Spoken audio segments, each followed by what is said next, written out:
bertiga. Habisi mereka berdua. Sementara itu, di sebuah lereng pegunungan yang cukup terjal tampak seorang pemuda yang berperawakan tegap sedang mendaki lereng dengan sangat bersemangat. Cahaya mentari pagi yang baru saja muncul mengusir Dewi Malam, membuat pemandangan alam di lereng gunung tersebut tampak semakin indah dengan taburan cahaya keemasan yang menyapa pucuk-pucuk pohon dan belukar. Pemuda yang bukan lain adalah Chad itu baru saja tiba di kampung halamannya dan bergegas mendaki lereng gunung di mana rumah kakeknya berada. Rumah kakek Chad memang berada jauh dari perkampungan dan merupakan satu-satunya rumah yang ada di lereng gunung tersebut. "Kakek, aku pulang!" teriak Chad saat dia baru saja menjejakkan kakinya di halaman rumah sang kakek. "Apa kakek sudah pergi ke ladang ya?" Gumam Chad saat dia tidak melihat sang kakek yang biasanya akan langsung keluar begitu mendengar suara Chad. "Tapi, kalau kakek sudah ke ladang, tidak mungkin pintu rumah dibiarkan begitu saja terbuka," batin Chad sambil memandang ke arah pintu rumah sang kakek. Seolah baru saja mendapatkan firasat buruk, Chad segera berlari cepat memasuki rumah sang kakek. Chad langsung tertegun dan pandangan matanya berubah nanar saat dia mendapati tubuh sang kakek sudah terbujur kaku di lantai ruang tamu. Tampak ceceran darah yang baru saja mengering membasahi lantai ruang tamu.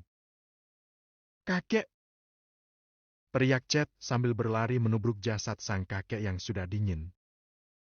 "Siapa yang telah melakukan ini, kek?" Gumam Chad dengan suara bergetar saat tanpa sengaja dia melihat sayatan benda tajam yang cukup dalam pada leher sang kakek. Chad mengedarkan pandangannya ke seluruh area ruang tamu yang tampak berantakan sambil terus memeluk tubuh sang kakek. "Kakek, aku sudah pulang, kek. Mengapa kakek malah pergi?" Gumam Chad meracau seperti orang linglung. Sepertinya batin Chad benar-benar terguncang dengan kematian sang kakek tersebut. Sampai matahari sudah mulai meninggi, Chad masih terduduk di lantai sambil memeluk tubuh sang kakek yang sudah semakin dingin dan kaku. Sinar matahari yang masuk melalui jendela ruang tamu dan tepat mengenai mata Chad seperti sengaja sedang menyadarkan Chad dari rasa syok yang memenuhi batinnya. "Kakek!" gumam Chad sambil mengusap air mata yang tiba-tiba menetes dari sudut kedua matanya. Perlahan kesadaran Chad mulai kembali dan suasana batinnya juga mulai terkendali. Dengan mengerahkan sedikit tenaganya, Chad mengangkat tubuh sang kakek, bermaksud membawanya ke atas dipan yang ada di sudut ruang tamu. Tring! Saat Chad mengangkat tubuh sang kakek, tiba-tiba saja dia dikejutkan oleh suara nyaring dari sebuah benda yang terjatuh dan membentur lantai. Benda itu tampaknya terlepas dari genggaman tangan sang kakek. Setelah meletakkan tubuh sang kakek di atas dipan, Chad bergegas mengambil benda itu. "Black Scorpion!" gumam Chad sambil mengamati benda seukuran kelingking anak kecil yang terbuat dari besi berwarna hitam dan berbentuk kalajengking. Mimik muka Chad tampak sangat terkejut saat dia mengenali benda itu. Saat melihat benda itu, Chad langsung bisa mengenalinya karena pada masa awal dia dipaksa untuk bergabung dengan Blood Evil. Chad dan teman-temannya langsung disuruh mempelajari seluk-beluk beberapa organisasi pembunuh bayaran yang informasinya dimiliki oleh Blood Evil. Beberapa organisasi pembunuh bayaran tersebut, sebagian kecil merupakan partner dari Blood Evil dan sebagian besar adalah pesaing atau rival dari Blood Evil. Dan Black Scorpion ini adalah termasuk organisasi pembunuh bayaran yang menjadi pesaing utama Blood Evil. Keberadaan Black Scorpion bahkan jauh lebih misterius jika dibandingkan dengan Blood Evil. "Ada hubungan apa antara Black Scorpion dengan kakek? Mengapa mereka membunuh kakek?" batin Chad bertanya-tanya. Sementara itu di hutan yang terletak di pinggiran selatan ibu kota, tempat persembunyian para tentara bayaran, pertarungan antara Scott dengan kedua lawannya masih terus berlanjut. Setelah meloncat tinggi ke udara, kaki Scott mendarat pada cabang sebuah pohon yang tingginya sekitar 25 meter. Sedangkan cabang pohon tempat Scott mendarat tersebut tepat berada di tengah-tengah batang pohon tersebut. Scott langsung tampak syok saat dia menengok ke bawah. Ternyata kedua orang lawannya tadi sedang merayap ke atas pohon dengan sangat cepat layaknya dua ekor kera. "Sungguh gila!" Bahkan mereka sama sekali tidak merasakan cedera pada punggung mereka. Gumam Scott sambil bergegas meloncat dari dahan pohon tempat dia berdiri, melakukan salto beberapa kali di udara sebelum akhirnya mendarat di tanah agak jauh dari lokasi pohon. Bangsat! Kurang ajar! Kedua orang tentara bayaran yang sedang merayap itu langsung saja memaki Scott kalang kabut. Mereka benar-benar sudah terbakar emosi dan merasa dipermainkan oleh Scott karena mereka sudah hampir mencapai dahan di mana Scott berada, hanya tinggal beberapa centi sebelum Scott meloncat turun. Dengan cepat kedua orang itu merosot turun tanpa peduli dengan tubuhnya yang membentur dahan-dahan pohon yang langsung patah saat terbentur tubuh mereka. Begitu kaki mereka menyentuh tanah, kedua orang itu langsung menghadap ke arah Scott yang tampak sudah bersiap-siap untuk melakukan serangan balasan. Jangan cuma menghindar, bangsat! Kalau kamu takut, sebaiknya menyerah saja. Aku berjanji akan membunuh kamu dengan cepat tanpa menyiksa kamu lebih dulu. Seru salah seorang tentara bayaran yang dari pergelangan tangannya terus menetes darah segar karena daging lengannya yang terkoyak oleh cengkeraman Scott. Hei, hei, hei! Tidak ada kata takut dalam kamus aku. Aku cuma sedang berpikir siapa dulu yang harus aku bunuh. Sahut Scott sambil mengerahkan tenaga dalamnya dan menyalurkan tenaganya tersebut ke dalam dua tangannya. Scott! Pukul dada mereka dengan jurus tinju baja sekuat tenaga.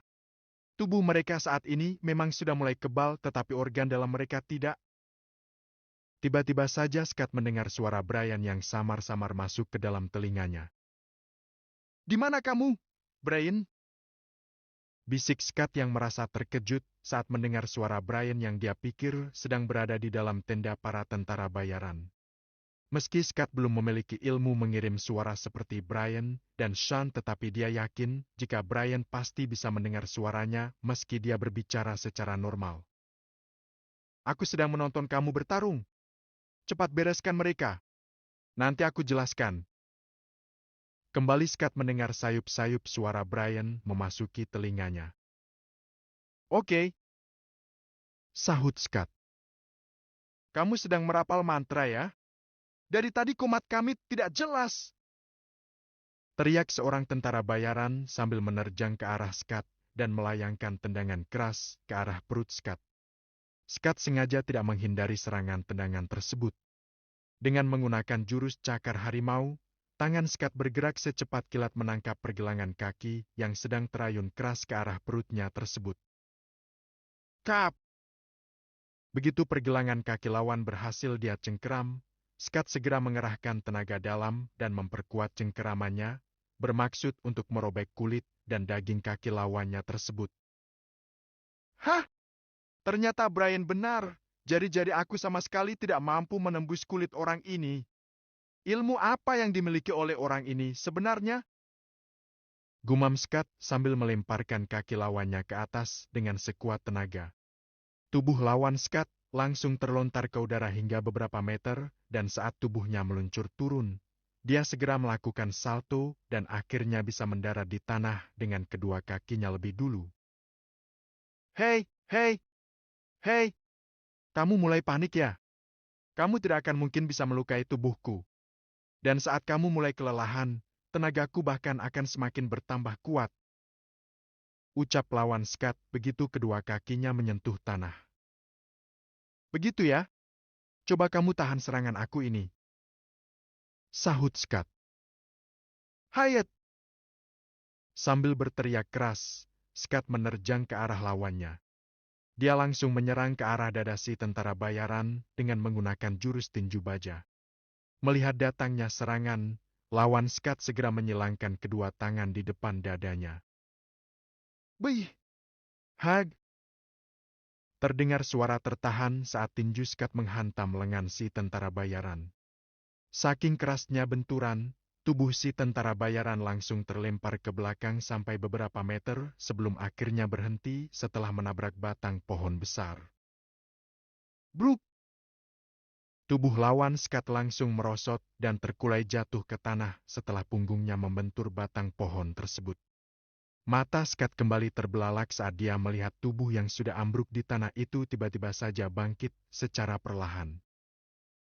Hah, hah, hah, kamu tidak akan mungkin bisa untuk membunuh kami berdua. Tulang dan daging kami sudah sekeras baja. Semakin lama akan menjadi semakin keras. Ujar si tentara bayaran yang tadi cuma diam menonton pertarungan dengan nada suara penuh ejekan. Si tentara bayaran itu berdiri dalam jarak sekitar 6 meter dari arena pertarungan. Scott sama sekali tidak mau peduli dengan ejekan orang itu. Sambil matanya tetap fokus memperhatikan lawannya yang masih berusaha berdiri dan juga sesekali melirik ke tentara bayaran satunya dengan sikap waspada. Dahi Scott tampak mengernyit, tanda bahwa dia sedang berpikir keras. Mengapa dia bisa menahan pukulan aku? Mengapa organ-organ dalamnya tidak remuk? Gumam Scott lirih. Pukulan kamu harus langsung mengenai dadanya, Scott. Pancing dia agar sama sekali tidak bisa atau tidak punya kesempatan untuk menangkis pukulan kamu. Seolah sengaja menjawab ucapan Scott, telinga Scott tiba-tiba saja kembali menangkap suara Brian yang memberi petunjuk kepadanya. Brian memang sengaja tidak ingin membantu Scott secara langsung karena dia ingin memanfaatkan keadaan ini sebagai ajang latihan Scott untuk menggabungkan ilmu cakar harimau dari Modak Chan dengan ilmu pukulan tinju baja dari Fat Bazley yang kedua ilmu tersebut sudah dikuasai oleh Scott dengan sangat baik. Tanpa sadar Scott segera saja menganggukkan kepalanya saat dia mendengar suara Brian tersebut. Harus bisa mengenai dadanya secara langsung dan harus dengan kekuatan penuh. Batin Scott. Wush! Scott bergegas menggeser tubuhnya ke samping saat tiba-tiba saja si tentara yang tadi hanya menonton pertarungan, menerjang ke arah Scott dari arah samping sambil melayangkan tendangan beruntun dengan sangat cepat. Dengan mengandalkan jurus cakar harimau, tangan Scott bergerak dengan sangat cepat menangkis tendangan bertubi-tubi dari si tentara bayaran. Duk! Duk! Plak! Berkali-kali terdengar suara yang cukup keras saat tangan Scott membentur kaki si tentara bayaran. Begitu serangan tendangan beruntun kaki lawannya berhasil dia tangkis, Scott segera balas menyerang dengan melancarkan cengkeraman tangannya ke arah dada lawannya yang terbuka. Pep! Cengkeraman tangan Scott seakan membentur besi baja, sama sekali tidak bisa menembus kulit orang itu. Hah, hah, hah! Apa kamu ingin membuat aku geli dengan cakaran kamu itu?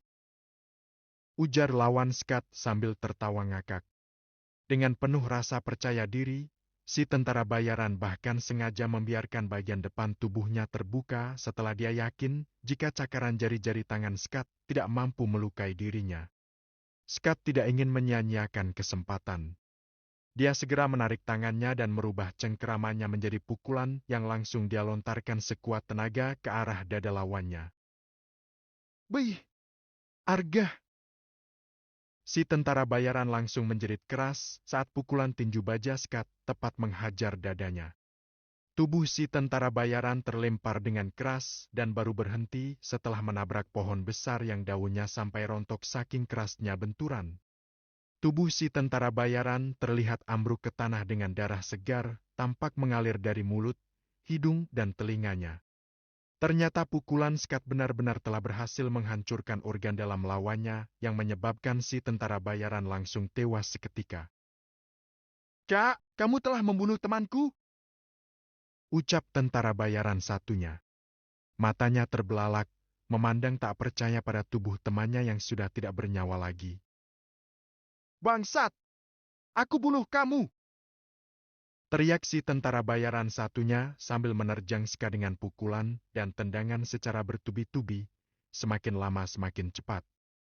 Scott tampak bergerak dengan cekatan menangkis serangan lawannya menggunakan tangan dan kakinya sehingga sampai menimbulkan suara benturan keras saat tangan dan kaki mereka beradu. Sepertinya si tentara bayaran ini sengaja tidak memberi kesempatan pada Scott untuk menyerang balik. Kalau seperti ini terus, aku benar-benar bisa kehabisan tenaga, sementara tenaga dan kecepatan dia malah terus bertambah. Batin Scott. Tanpa membuang waktu lagi, Scott segera meloncat jauh ke belakang. Begitu kakinya menyentuh tanah, Scott langsung mengerahkan jurus tinju baja ke arah lawannya yang sedang menerjang ke arahnya sambil melayangkan pukulannya sehingga bagian dadanya tampak terbuka. Dua kepalan tangan Scott dengan kekuatan penuh menghantam dada lawannya dengan sangat telak. "Bih! Ah!" Suara jeritan kesakitan meluncur keluar dari mulut lawan Scott saat pukulan Scott membentur dadanya. Mulut si tentara bayaran itu tampak menyemburkan darah segar karena jantung dan organ dalam lainnya telah hancur dan dia pun langsung tewas seketika. "Bagus, Kat. Akhirnya kamu benar-benar berhasil menggabungkan jurus cakar harimau dengan jurus tinju baja. Selamat!" Ucap Brian yang tiba-tiba saja sudah berdiri di samping Scott. "Jadi, kamu dari tadi sengaja cuma menonton dan tidak membantu aku sama sekali itu, karena kamu ingin melihat aku menggunakan kedua ilmu itu secara bersamaan?" Tukas Scott. "Kurang lebih seperti itu," sahut Brian seenaknya. "Apa kamu sudah berhasil membereskan orang-orang yang di dalam tenda?" tanya Scott. "Belum sempat. Aku cuma melumpuhkan 3 orang yang berada di luar tenda dan langsung balik kemari untuk menonton kamu bertarung," sahut Brian. Kening Scott tampak berkerut sebentar setelah dia mendengar jawaban dari Brian tersebut. Aku tahu sekarang. Dari awal kamu pasti sudah tahu atau minimal sudah menduga jika ada yang tidak beres dengan tubuh para tentara bayaran ini. Kamu sengaja balik kemari karena kamu ingin membantu aku, bukan semata-mata ingin menonton aku bertarung." Tukas Scott yang membuat Brian langsung tersenyum kecil. "Tepat sekali. Sebenarnya, setelah aku melumpuhkan mereka bertiga, aku tidak langsung balik kemari," ujar Brian. "Aku lebih dulu menemui Deweklin dan meminta dia dan para pengawal elit grup Alexander untuk menunggu agak jauh dari kemah. Aku telah meminta mereka untuk tidak segan menembak jika ada tentara bayaran yang berniat untuk melarikan diri," sambung Brian. "Bangsat! Apa yang kalian perbuat pada saudara-saudara kami?" Tiba-tiba saja terdengar teriakan dan makian marah disusul dengan munculnya 3 orang tentara bayaran yang tadi berjaga di luar tenda mereka. Dan yang berteriak tadi adalah tentara bayaran yang rambutnya dicat warna coklat. Tanpa mempedulikan Brian dan Scott, mereka bertiga bergegas menghampiri tubuh kedua orang teman mereka tersebut dan langsung memeriksanya. "Bray, katanya kamu telah melumpuhkan mereka bertiga? Mengapa mereka masih bisa datang kemari? Apa kamu sengaja sedang ngeprank aku?" bisik Scott sambil melirik Brian dengan raut wajah penuh tanda tanya dan juga rasa penasaran. "Aku serius, Scott. Tadi aku sudah membuat tubuh mereka kaku dengan menggunakan jarum perak halus, Scott. Aku benar-benar tidak tahu bagaimana cara mereka bisa meloloskan diri dalam waktu yang begini singkat.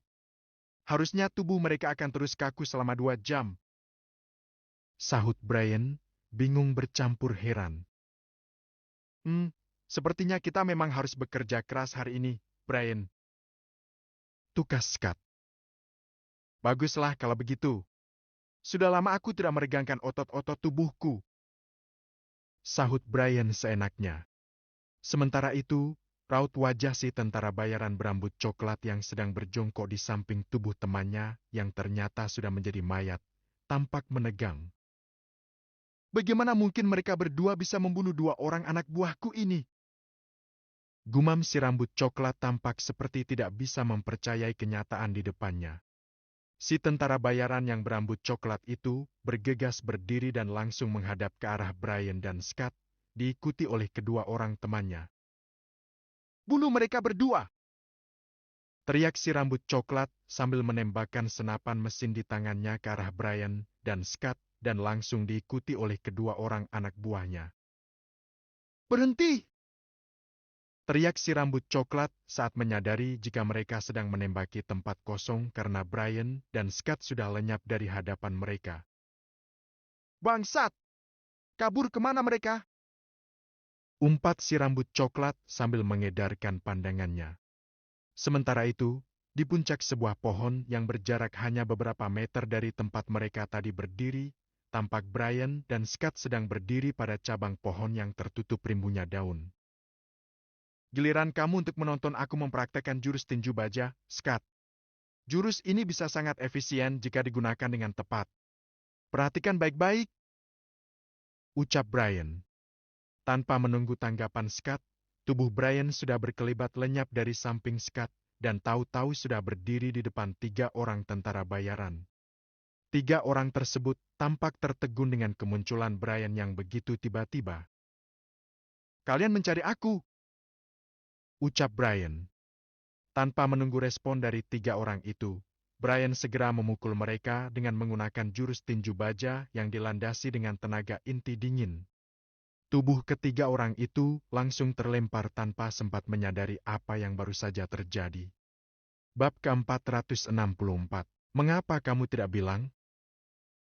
Sementara itu di ruang pribadi Edward yang berada di lantai 1 mansionya yang begitu luas, tampak si empunya rumah sedang melakukan panggilan telepon dengan seseorang. Apa kabar Tuan Wilson? Maaf, gara-gara permintaan kakek, aku jadi merepotkan Tuan Wilson. Ucap Edward yang ternyata sedang menghubungi papanya Sarah, calon besannya. Tidak perlu sungkan seperti itu, Tuan Edward. Aku malah merasa sangat bahagia saat kamu memberitahu aku tentang permintaan kakek Alexander waktu itu. Sahut Tuan Wilson. Karena sejujurnya aku sendiri sangat berharap jika Sarah bisa segera menikah dengan Brian agar aku bisa segera menggendong cucu dan Sarah juga ada yang melindungi. Sambung Tuan Wilson. Hei. Ternyata untuk masalah cucu, kita memiliki pikiran yang sama Tuan Wilson. Tukas Edward. Itu tandanya jika kita sebenarnya memang sudah mulai bangkotan, Hah? Sahut Tuan Wilson sambil tertawa. Baik Sarah maupun Brian sama sekali tidak mengetahui jika hubungan Edward dan Wilson sudah demikian akrab. Besok pagi, helikopter yang aku kirimkan untuk menjemput kamu akan tiba di Rowdy sekitar pukul 9 pagi Tuan Wilson. Ujar Edward. Sarah pasti akan sangat terkejut saat dia melihat kamu lebih dulu tiba di kastil. Sambung Edward. Hei. Iya Tuan Edward. Terima kasih, berkat ide kamu ini, aku bisa memberi sedikit kejutan pada puteriku. Sudah lama sekali aku tidak memberi Sarah kejutan. Sahut Tuan Wilson. Sarah sudah menjadi anakku juga, Tuan Wilson. Aku juga ingin membuatnya bahagia. Tukas Edward tidak mau kalah. Hari tiba-tiba saja berubah mendung saat jasad kakeknya Chet baru saja dimasukkan ke dalam liang lahat. Dengan dibantu oleh warga kampung, Chet menguburkan jasad sang kakek dengan upacara yang sangat sederhana. Upacara pemakaman berlangsung dengan khidmat dan juga singkat, hanya memakan waktu tidak lebih dari 2 jam. Bahkan saat ini, sebagian besar warga kampung yang tadi ikut membantu Chet sudah pulang